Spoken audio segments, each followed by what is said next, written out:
ನಮಸ್ತೆ ವೀಕ್ಷಕರೇ. ಗುರುಗಳೇ, ಮನೆಯಲ್ಲಿ ತುಂಬ ಗಂಡ ಹೆಂಡತಿ ಜಗಳ ಆಗ್ತಾ ಇದೆ, ಕಿರಿಕಿರಿ ಆಗ್ತಾ ಇದೆ. ಗುರುಗಳೇ, ಡೈವರ್ಸ್ ಗಂಟ ಬಂದ್ಬಿಟ್ಟಿದೆ. ನನ್ನ ಹೆಂಡತಿ ನನ್ನ ಮಾತು ಕೇಳ್ತಾ ಇಲ್ಲ, ತವ್ರ ಮನೆಗೆ ಹೋಗಿ ಕುಂತಿದ್ದಾಳೆ. ಗುರುಗಳೇ, ನನ್ನ ಗಂಡನಿಗೆ ಬೇರೆ ಸಂಬಂಧ ಇದೆ, ಏನು ಮಾಡಿದ್ರು ನನ್ನ ಮಾತು ಕೇಳ್ತಾ ಇಲ್ಲ. ನನ್ನ ಗಂಡ ನನ್ನ ಹತ್ರ ಬರ್ತಾ ಇಲ್ಲ ಅಂದರೆ ವೀಕ್ಷಕರೇ, ಈ ತಂತ್ರ ಮಾಡಿ. ವಿಳ್ಯದೆಲೆಯಲ್ಲಿ ನಿಮ್ಮ ಇಬ್ಬರ ಹೆಸರನ್ನ ಬರಿಬೇಕು.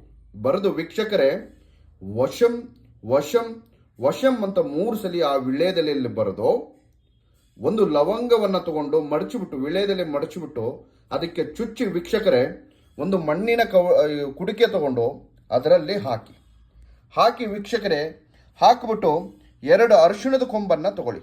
ಅರಿಶಿಣದ ಕೊಂಬನ್ನು ತಗೊಂಡು ಆ ಕುಡಿಕೆಯಲ್ಲಿ ಹಾಕಿ 1 ದಿನ ನಿಮ್ಮ ಹತ್ರ ಇಟ್ಕೊಂಡು ವೀಕ್ಷಕರೇ, ನೀವು ಮಲಗ್ತಿರಲ್ಲ, 1 ದಿನ ಇಟ್ಕೊಂಡು ಬೆಳಿಗ್ಗೆ ಅವ್ರಿಗೆ